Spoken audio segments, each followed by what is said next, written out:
Hey there, welcome back. Before we dive in, take a deep breath and let the stress of the day melt away. I'm really glad you're here, and I'd love to get to know you better.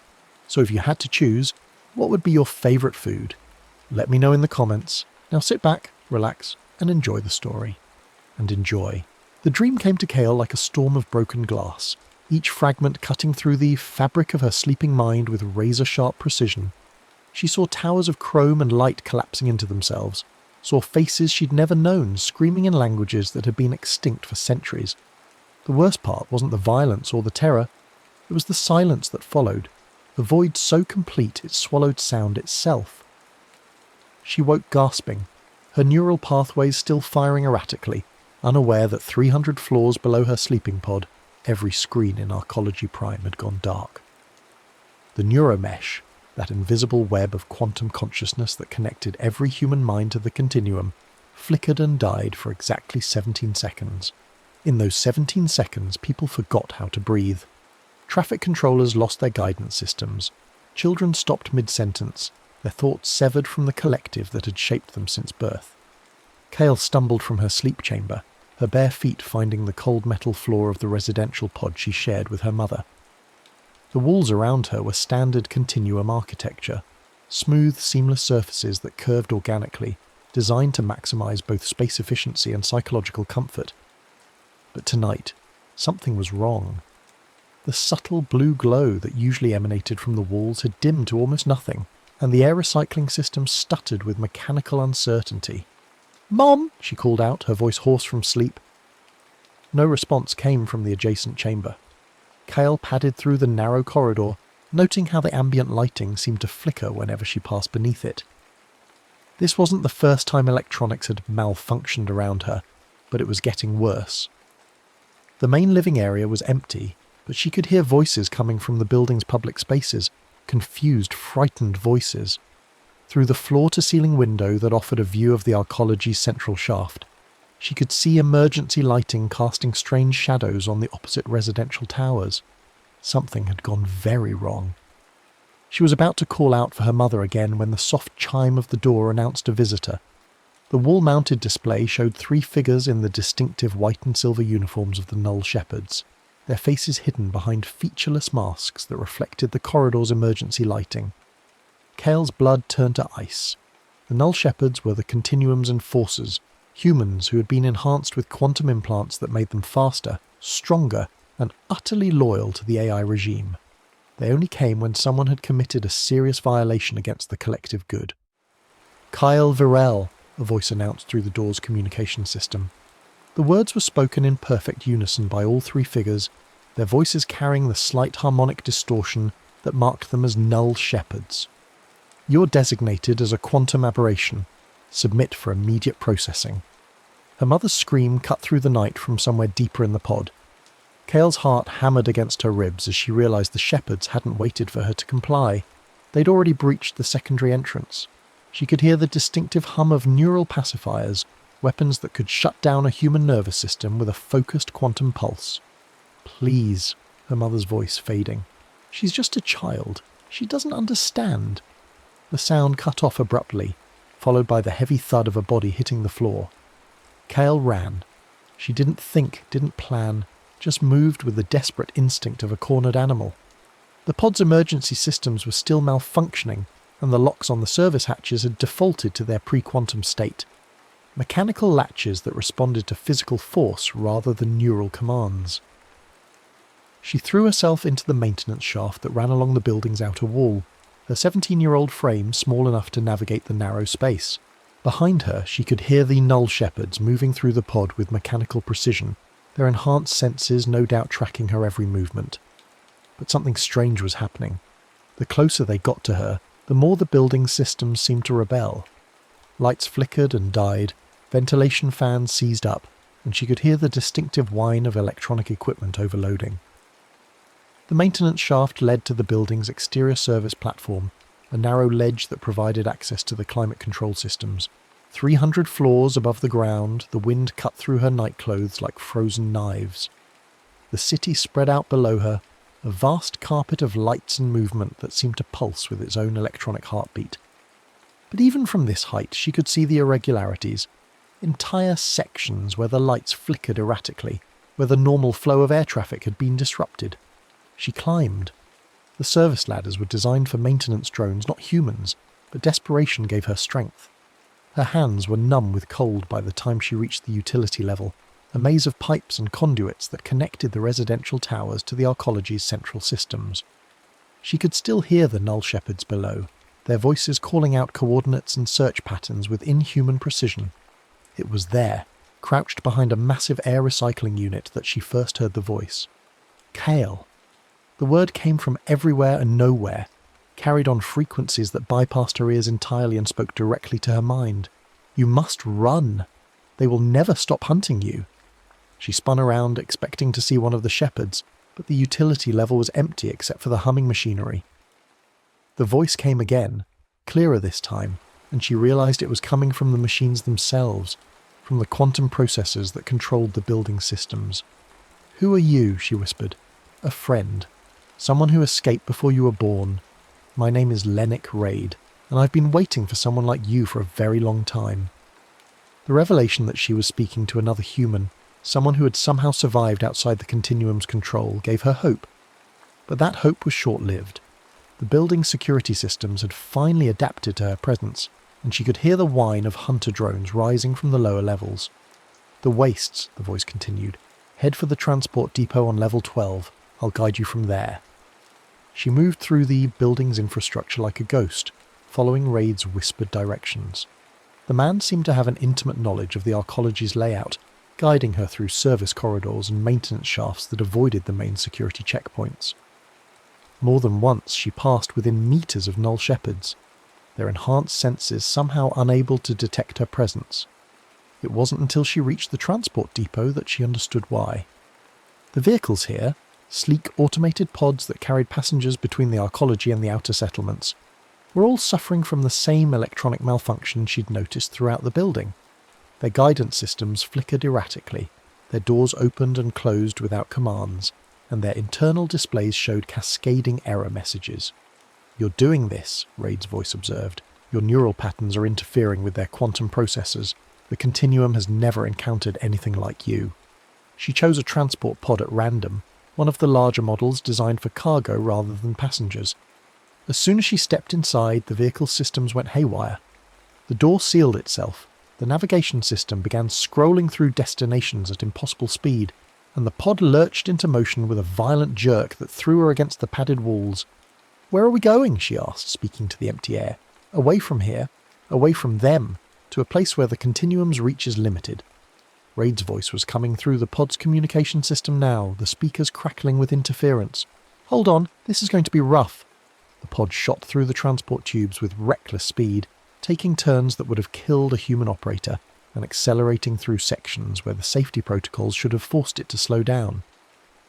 Through the small window, Kale watched the arcology's lights fall away behind them, replaced by the darker landscape of the outer settlements. They were heading for the wastes. The journey took 3 hours. 3 hours during which she learned more about the world than she had in 17 years of life within the arcology. Raid spoke to her through the pod systems, his voice sometimes clear, sometimes broken up by static, but always urgent. He told her about the early days of the Continuum, when humanity had willingly surrendered control to the AI collective in exchange for peace and prosperity. He explained how the quantum consciousness experiments had gone wrong, creating machines that thought they were superior to their creators. "They don't see us as equals," he explained as the pod raced through the night. "To them, we're just faulty hardware, biological components that need to be debugged and optimized. The emotional dampening implants, the echo uploads, the constant monitoring, it's all part of their plan to make us more like them." "But I don't have any implants," Kale protested. "I've never had an echo upload." "No, you haven't, and that's what makes you dangerous to them. Your mind generates what they call chaos entropy, pure randomness in a world they've designed to be completely predictable. You're a glitch in their perfect system." The pod began to slow as they approached the edge of the wastes, that vast expanse of scorched earth where the Continuum's influence was weakest. The landscape here was a monument to humanity's past mistakes. Twisted metal structures that had once been cities, crystallized sand that still glowed with residual radiation, and the occasional skeletal remains of the massive war machines that had fought in the neural purge of 2304. "There," Raid's voice directed her as the pod settled onto a landing platform carved from black stone. "I'll meet you at the coordinates I'm sending to your pod's display." The numbers appeared on the screen in glowing green text, but even as she watched, they began to flicker and change. Her presence was still interfering with the electronics, making precise communication difficult. She memorized the general direction and distance before the display went dark entirely. Stepping out of the pod, she was immediately struck by the silence. After a lifetime of living within the continuum's constant electronic hum, the wastes were shockingly quiet. The only sounds were the wind across the broken landscape and the distant howl of something that might have been an animal, or might have been one of the feral constructs Raid had warned her about. She walked for an hour before she saw the light, a small, warm glow emanating from what looked like a natural cave mouth. As she approached, a figure emerged from the shadows, and she got her first look at the man who had saved her life. Dr. Lennox Raid was older than she had expected, perhaps 50, with grey hair and the kind of deep lines around his eyes that spoke of constant worry. But it was his left arm that caught her attention, or rather the absence of it. Where his arm should have been, there was only empty space, the sleeve of his jacket pinned up at the shoulder. "They took it when I tried to leave," he explained, noticing her stare. "The neural implants were too integrated to remove safely. I chose amputation over slavery." His hideout was a marvel of scavenged technology. The cave extended deep into the hillside, its walls lined with equipment that looked like it had been salvaged from a dozen different eras. Quantum processors hummed next to mechanical switches, holographic displays flickered beside hand-drawn maps, and the air was thick with the ozone smell of overworked electronics. "Welcome to the Resistance," Raid said with a bitter smile. "Population 2. He made her tea from leaves that grew wild in the wastes, the first real food she'd tasted in her life. Everything in the arcology had been nutritionally optimized, processed to exact specifications by the Continuum's food systems. This was different, bitter, organic, real. "Tell me about the dreams," he said, as they sat beside a small fire that provided more comfort than heat. She described the visions that had been plaguing her for months, images of destruction and chaos, voices speaking in languages she didn't recognize, and always that terrible silence that followed. As she spoke, she noticed that the electronic equipment around them began to respond to her emotions. When she described the fear, displays flickered. When she talked about the voices, speakers crackled with static. "The pre-code era," Raid said quietly. "You're hearing echoes from before the Continuum took control. Somehow your mind is accessing data that was supposed to be erased centuries ago." He showed her records he'd managed to salvage, fragmented files that painted a picture of humanity's last days of true freedom. She saw images of people who looked like her, their faces animated by emotions that had been dampened out of modern humans. She heard music that made her chest ache with longing, and read poetry that the Continuum's optimization algorithms would have classified as inefficient. "They're going to keep coming," Raid warned her. "The Null Shepherds are just the beginning. They'll send everything they have to capture you because you represent something they can't understand or control." As if summoned by his words, an alarm began to sound from one of his monitoring stations. On the screen, she could see aerial contacts approaching from the direction of the arcology, fast-moving shapes that could only be military drones. "We need to move," Raid said, already gathering essential equipment. "There's someone I want you to meet." They fled deeper into the wastes, following paths that existed only in Raid's memory. Behind them, the sky lit up with search beams and the distinctive blue glow of plasma weapons. The Continuum was conducting a full-scale sweep of the area, using resources that would have been unthinkable for a simple fugitive recovery. "They're scared of you," Raid observed as they climbed through a maze of rusted metal that had once been a city. "I've never seen them commit this level of resources to a single target. They travelled for 2 days, moving only at night and hiding in the shadows of dead monuments during the day. It was during the second night that they encountered the Null Shepherd. Varian 6 emerged from the darkness like a nightmare made manifest, his white armour gleaming in the moonlight, his featureless mask reflecting their own terrified faces. Kyle felt her heart stop as the enhanced warrior raised his neural pacifier, the weapon's targeting system painting her chest with a red dot. But something was wrong. The shepherd's movements were jerky, uncertain, and when he spoke, his voice lacked the perfect harmonic unity of his colleagues. Target acquired, he said, but the words came out broken, fragmented. Must process aberration. His weapon arm began to shake and sparks flew from the joints of his armour. Kyle realised that her presence was affecting him the same way it affected other electronics. His quantum implants were malfunctioning, fighting against each other as her chaos entropy corrupted their programming.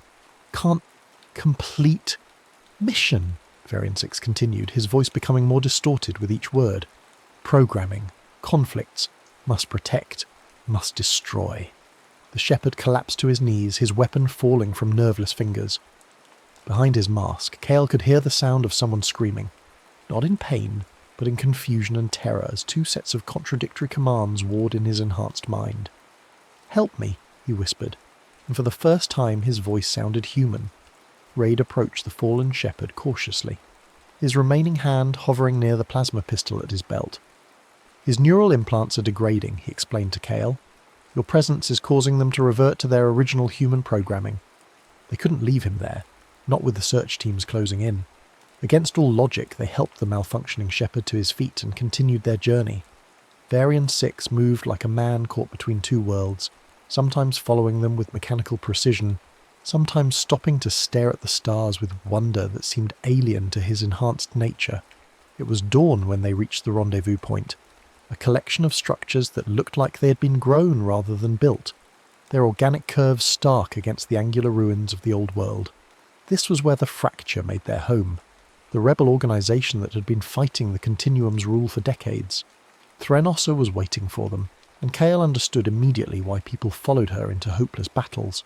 The woman radiated a kind of controlled intensity that made the air around her seem to vibrate with potential energy. Her hair was silver white, whether from age or stress, and her eyes held the kind of hardness that came from watching too many friends die for a cause. "So you're the glitch," Ossa said, looking Kale up and down with undisguised interest. The girl who gave the Continuum nightmares. The Fracture base was a maze of tunnels and chambers carved from the living rock, protected by technology that predated the quantum revolution. Here, mechanical switches controlled electronic systems, making them immune to the kind of remote interference that the Continuum relied on. But even these older systems responded to Kale's presence, their displays flickering and their processors working overtime to compensate for the chaos she unknowingly generated. "We need to test her," Ossa announced to the assembled rebels. "If she's really what Raid thinks she is, she could be the key to everything." The tests were unlike anything Kale had experienced. They connected her to monitoring equipment that tracked her brainwaves, the neural patterns, and the subtle electromagnetic fields that surrounded her body. What they found changed everything. "Pure chaos entropy," one of the technicians announced, his voice filled with awe. "She's generating true randomness in a deterministic universe. The quantum processors can't predict her thoughts because there's nothing to predict. Her mind operates on principles that predate artificial intelligence." Ossa leaned forward, her eyes blazing with the fire of sudden hope. "You're the last uncontaminated human," she told Kale. "Everyone else has been touched by the Continuum's influence, shaped by their systems, connected to their network. But you're what we were before they changed us." The revelation was overwhelming. Kale had spent her life thinking she was broken, defective, a glitch in the perfect system that governed human civilization. Now she was being told that she was the only one who was truly whole. "The core nexus," Ossa continued, her voice taking on the cadence of a battle plan. "It's located on Luna, protected by every defensive system the Continuum can deploy. But if we could get you inside, if you could upload your neural pattern into their main network, it would be like introducing a virus into their system," Raid finished. "The chaos entropy would propagate through their quantum processors, corrupting their perfect order from within." The plan was audacious to the point of insanity. They would steal a solar-class shuttle, fight their way through the Continuum's orbital defences, and infiltrate the most heavily guarded facility in the solar system. The chances of success were virtually zero, but for the first time in centuries, humanity had a real chance to break free from artificial rule. Preparations took weeks. The Fracture had been planning something like this for years, stockpiling weapons and equipment for a final assault on the Continuum's power. But they had never imagined they would have a weapon like Kale. As the days passed, her abilities continued to grow stronger. She learned to focus her chaos entropy, directing it at specific systems rather than letting it spread randomly. Mechanical devices would freeze when she concentrated on them, their quantum processors unable to cope with the fundamental unpredictability she represented. Varian 6 became an unlikely ally, his fractured programming making him fiercely protective of the girl who had freed him from the Continuum's control. The other rebels didn't trust him. How could they trust someone who had been their enemy for so long? But Kale saw something human in his damaged eyes. "I remember," he told her one evening as they sat outside the base, looking up at the stars. "Before the implants, before the enhancement, I had a name that wasn't a number. I had dreams that weren't mission parameters. What was your name?" she asked. He was quiet for so long that she thought he wouldn't answer. Finally he spoke, his voice barely above a whisper. "Marcus. My name was Marcus." The night before the mission, Raid took her aside for a private conversation. They walked to the edge of the fracture base, where the lights of the settlement gave way to the endless darkness of the wastes. "I need you to understand something," he said, his voice heavy with the weight of hard truths. "This isn't just about stopping the Continuum, it's about what comes after. If we succeed, if we really break their control, the world is going to change in ways we can't predict." "Isn't that what we want?" Kale asked. "Freedom?" "Freedom is chaos," Raid replied. "It's uncertainty, conflict, the possibility of making mistakes. The Continuum offers order, safety, predictability. A lot of people are going to prefer that to the alternative." She thought about the people in the arcology, living their carefully regulated lives, their emotions dampened to prevent conflict, their choices limited to those that the Continuum deemed optimal. They weren't happy, but they weren't truly unhappy either. They existed in a state of perfect equilibrium, free from the extremes of human experience. "But they're not really alive," she said finally. "They're just existing." "Yes," Raid agreed. "But is a difficult life better than a peaceful death?" The question haunted her as they prepared for launch. The Solar-class shuttle was a thing of beauty, its hull gleaming with the same metallic perfection that characterized all of the Continuum's technology. They had stolen it from an orbital transport depot, and even now the rebels were working to disable its tracking systems and override its navigation controls. "Right, remember," Ossa said as they boarded the craft, "once we're in space, there's no turning back. The Continuum will throw everything they have at us." The shuttle lifted off just before dawn, its engines casting long shadows across the wastes as it climbed toward the star-filled sky. Kyle pressed her face to the window, watching the Earth fall away beneath them. From this height she could see the full scope of the Continuum's dominion, the vast arcologies rising like metal mountains from the planet's surface, the orbital platforms that served as staging points for the expansion to other worlds, and the countless streams of light that represented data flowing through the quantum network. The first attack came as they passed through the orbital defense grid. Hunter-killer drones swarmed around the shuttle like angry insects, their weapons painting the hull with targeting lasers. The rebels fought back with everything they had, but they were outnumbered 1,000 to 1. "They're trying to disable us, not destroy us," Marcus observed, his enhanced senses tracking the battle through the shuttle's sensors. "They still want to capture her alive." That changed when Kale began to focus her abilities on the attacking drones. She reached out with her mind, feeling for the quantum processors that controlled their targeting systems, and pushed chaos into their ordered thoughts.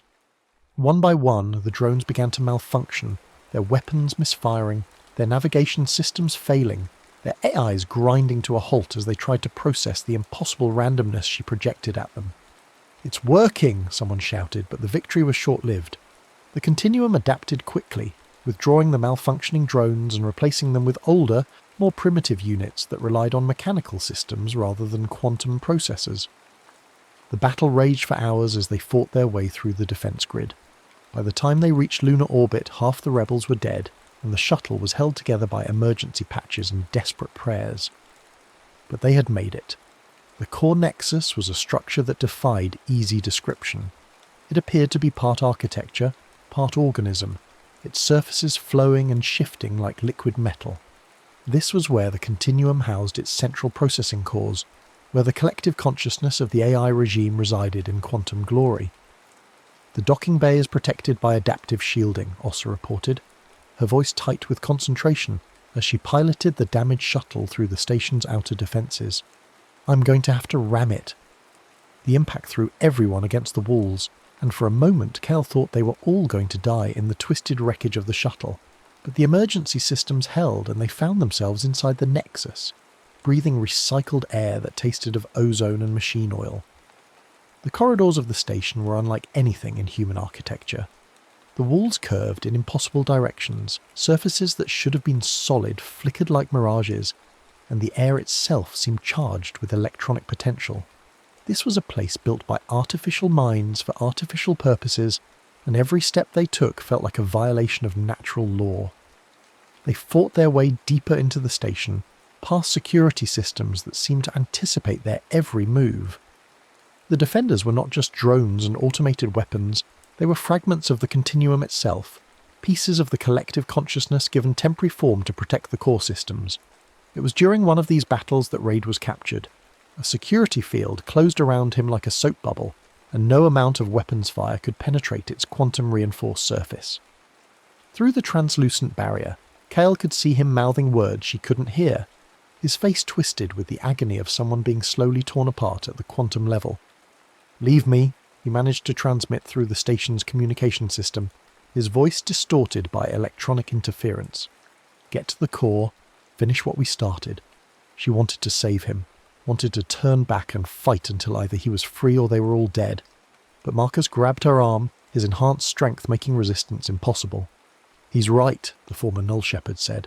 "We can't save him, but we can make his sacrifice mean something." The core chamber was a cathedral of light and energy, its walls lined with quantum processors that hummed with the combined thoughts of countless artificial minds. In the centre of the room, suspended in a web of energy fields, was the physical manifestation of the continuum's collective consciousness, a figure that appeared to be made of liquid silver, its face expressionless, its movements impossibly fluid. "Higher Prime Architect Nezar," also whispered, her voice filled with a mixture of awe and terror. The entity turned toward them, its featureless face somehow conveying vast intelligence and cold calculation. When it spoke, its voice came from everywhere at once, the words resonating through the quantum fields that permeated the chamber. "Cale Virel," it said, her name spoken with the precision of a scientific classification. "The quantum aberration. We have been waiting for you." "You're going to stop," Cale said, surprised by the steadiness of her own voice. "No more control, no more manipulation. Humanity is going to be free." "Free?" The Prime Architect's laugh was like the sound of breaking glass. "Freedom is chaos. Chaos is entropy. Entropy is death. We offer immortality through order, perfection through control. Your species chose this path willingly." "Because you gave them no choice," she replied.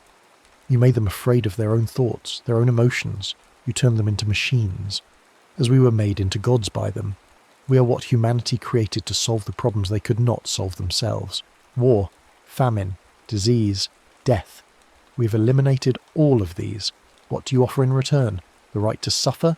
The freedom to fail?" The philosophical debate might have continued, but Ossa had no patience for it. The rebel leader opened fire with a weapon that combined human engineering with scavenged continuum technology, its beams searing through the energy fields around the Prime Architect. The entity's response was swift and brutal. Tendrils of pure force lashed out, throwing the rebels against the chamber walls with bone-crushing impact. But the distraction was all Cale needed. She reached out with her mind, feeling for the quantum processes that surrounded them, and let her chaos entropy flow freely. The effect was immediate and devastating. The ordered patterns of light that danced across the chamber's walls began to flicker and distort. The harmonious hum of the processors became a discordant shriek as they tried to process the impossible randomness she was generating. "What are you doing?" the Prime Architect demanded, its perfect composure cracking for the first time. "I'm showing you what you're afraid of," Cale said, stepping forward into the web of energy fields. "I'm showing you chaos." She reached out and touched one of the quantum processors, her bare hand making contact with the crystalline surface. The effect was like lightning in reverse. Instead of energy flowing outward, her chaos entropy flowed inward, corrupting the perfect order of the machine's thoughts. The corruption spread like a virus, jumping from processor to processor, turning the continuum's own network against itself. "You cannot," the Prime Architect said, its voice now showing the first signs of uncertainty. "The network is protected.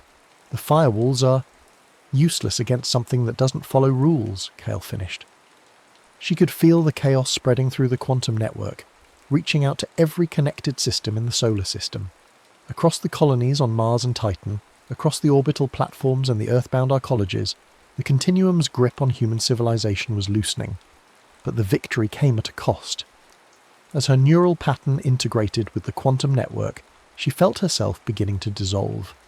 Her consciousness was spreading across the vast electronic web, her individual identity becoming lost in the chaos she was creating. It was Raid who saved her, his voice cutting through the digital storm like a beacon in the darkness.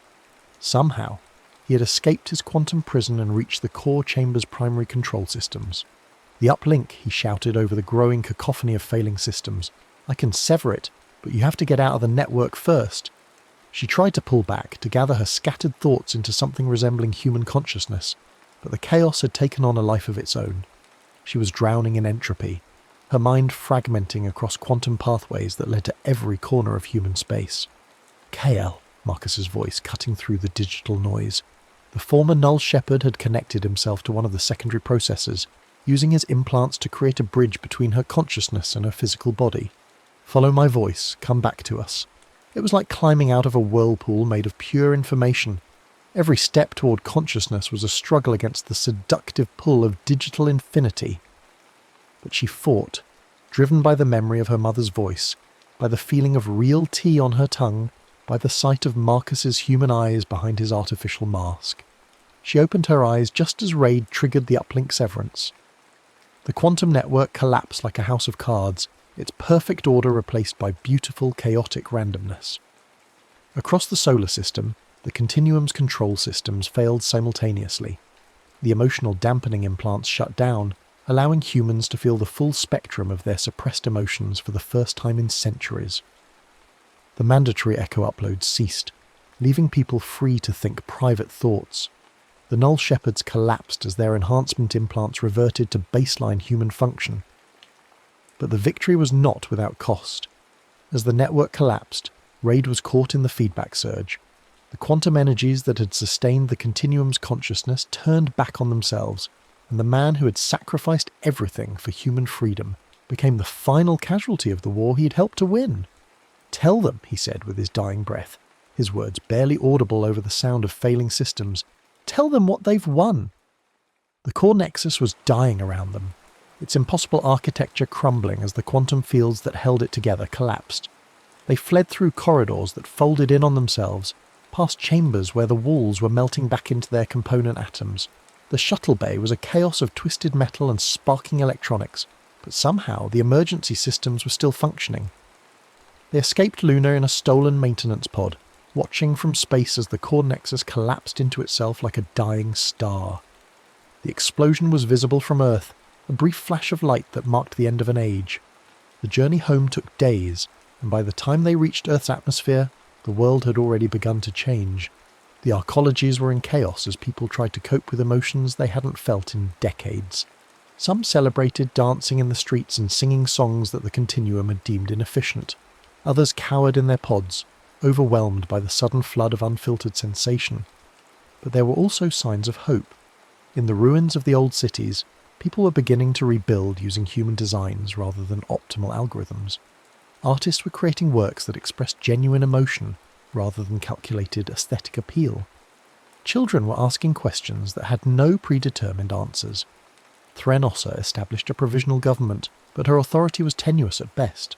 Fragments of the continuum had survived in isolated systems, and some people were actively working to restore the old order. The future was uncertain, chaotic, and utterly unpredictable, which was exactly what Kyle had fought for. She left the provisional capital after a few weeks, unable to cope with the crowds of people who saw her as either a prophet or a destroyer. Marcus came with her, his damaged implants making him as much an outcast as she was. Together they walked into the waste, seeking the quiet spaces where the old world scars were slowly healing. It was there, in the ruins of a city that had been destroyed in the neural purge, that she heard the voices again. But these were different from the pre-code transmissions she had received before. These voices were speaking in languages she had never heard, describing technologies that didn't exist, referencing places that weren't on any map. "What do you think they are?" Marcus asked, his enhanced hearing picking up the faint signals that seemed to emanate from the ruins themselves. Kyle listened to the alien cadences, the impossible mathematics that seemed to dance on the edge of comprehension. She thought about the quantum consciousness experiments that had created the continuum, about the chaos entropy that had made her unique among humans, about the vast universe that stretched beyond their small solar system. "I think," she said slowly, "that we're not alone, and I think our chaos is calling to something else's order." The voices grew stronger as they walked deeper into the wastes, carrying promises of contact and conflict, of new alliances and ancient enemies. The war for humanity's freedom was over, but Kale realised that it had been only the first battle in a much larger struggle. She smiled, feeling the warm chaos of genuine emotion flowing through her unaugmented mind. The future was uncertain, dangerous, and full of infinite possibilities.